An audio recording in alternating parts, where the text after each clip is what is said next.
2004 silam. Bencana kala itu hanya menyisakan Masjid Raya Baitur Rahman sebagai satu-satunya bangunan yang tetap berdiri meski diterjang tsunami, dan diguncang gempa. Kerajaan Aceh ini hanya mengalami sedikit kerusakan.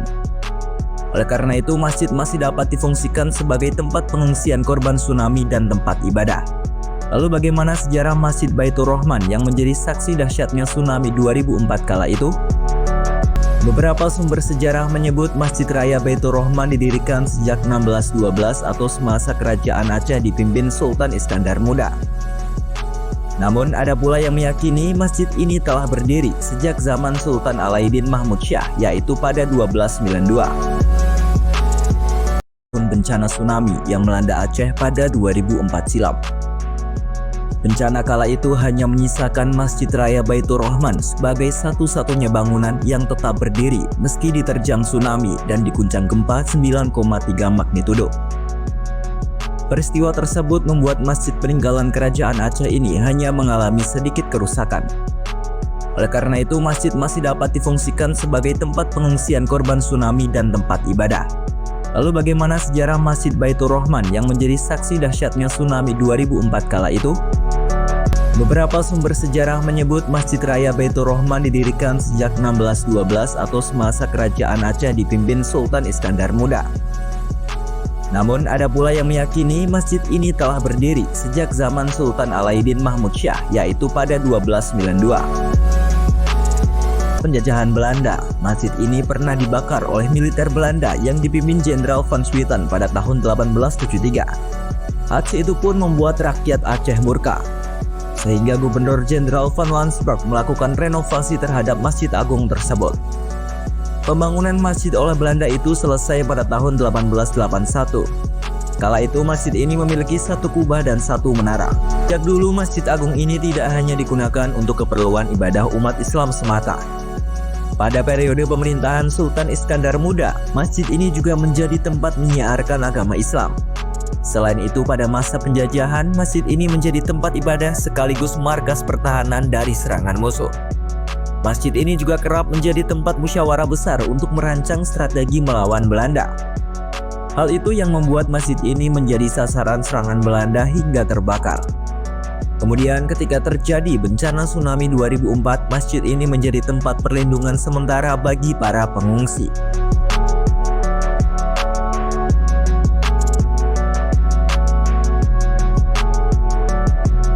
Masjid Baitur Rahman telah beberapa kali mengalami renovasi dan perluasan. Masjid ini mempunyai luas 31.000 meter persegi dengan luas bangunan 4.000 meter persegi. Adapun arsitektur masjid ini merupakan campuran dari berbagai gaya. Arsitektur luar masjid menggunakan gaya Mughal yang dapat dilihat dari menara dan kubah besar yang mirip bangunan Taj Mahal di India. Sementara interior masjid diisi oleh ornamen bergaya neoklasik Eropa. Lalu bentuk ukiran jendela menggunakan gaya Eropa yang dipadukan dengan bentuk atap genteng keramik dari tanah liat pada keempat sisi yang bergaya tropis. Arsitek yang merancang masjid ini merupakan Kapten Angkatan Darat Belanda Gerrit van Bruins. Gaya arsitek Masjid Baitur Rahman ini ia konsultasikan dengan Snok Hurgronje dan penghulu Masjid Bandung.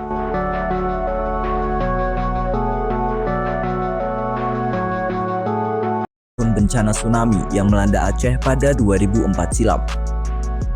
Bencana kala itu hanya menyisakan Masjid Raya Baitur Rahman sebagai satu-satunya bangunan yang tetap berdiri meski diterjang tsunami dan diguncang gempa 9,3 magnitudo. Peristiwa tersebut membuat masjid peninggalan kerajaan Aceh ini hanya mengalami sedikit kerusakan. Oleh karena itu, masjid masih dapat difungsikan sebagai tempat pengungsian korban tsunami dan tempat ibadah. Lalu bagaimana sejarah Masjid Baitur Rahman yang menjadi saksi dahsyatnya tsunami 2004 kala itu? Beberapa sumber sejarah menyebut Masjid Raya Baitur Rahman didirikan sejak 1612 atau semasa kerajaan Aceh dipimpin Sultan Iskandar Muda. Namun ada pula yang meyakini masjid ini telah berdiri sejak zaman Sultan Alaiddin Mahmud Syah, yaitu pada 1292. Masa penjajahan Belanda, masjid ini pernah dibakar oleh militer Belanda yang dipimpin Jenderal Van Swieten pada tahun 1873. Aksi itu pun membuat rakyat Aceh murka, sehingga Gubernur Jenderal Van Lansberg melakukan renovasi terhadap Masjid Agung tersebut. Pembangunan masjid oleh Belanda itu selesai pada tahun 1881. Kala itu masjid ini memiliki satu kubah dan satu menara.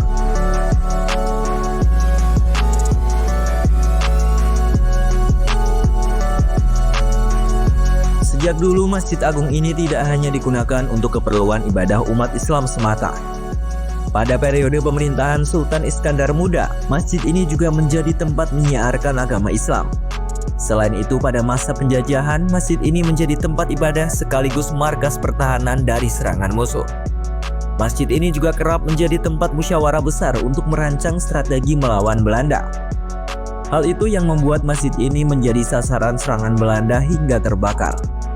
Kemudian ketika terjadi bencana tsunami 2004, masjid ini menjadi tempat perlindungan sementara bagi para pengungsi.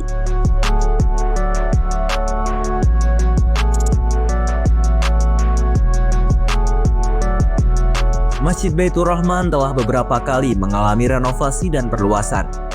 Masjid ini mempunyai luas 31.000 meter persegi dengan luas bangunan 4.000 meter persegi. Adapun arsitektur masjid ini merupakan campuran dari berbagai gaya. Arsitektur luar masjid menggunakan gaya Mughal yang dapat dilihat dari menara dan kubah besar yang mirip bangunan Taj Mahal di India. Sementara interior masjid diisi oleh ornamen bergaya neoklasik Eropa. Lalu bentuk ukiran jendela menggunakan gaya Eropa yang dipadukan dengan bentuk atap genteng keramik dari tanah liat pada keempat sisi yang bergaya tropis. Arsitek yang merancang masjid ini merupakan Kapten Angkatan Darat Belanda Gerrit van Bruins. Gaya arsitek Masjid Baitur Rahman ini ia konsultasikan dengan Slok Hurgronje dan penghulu Masjid Bandung.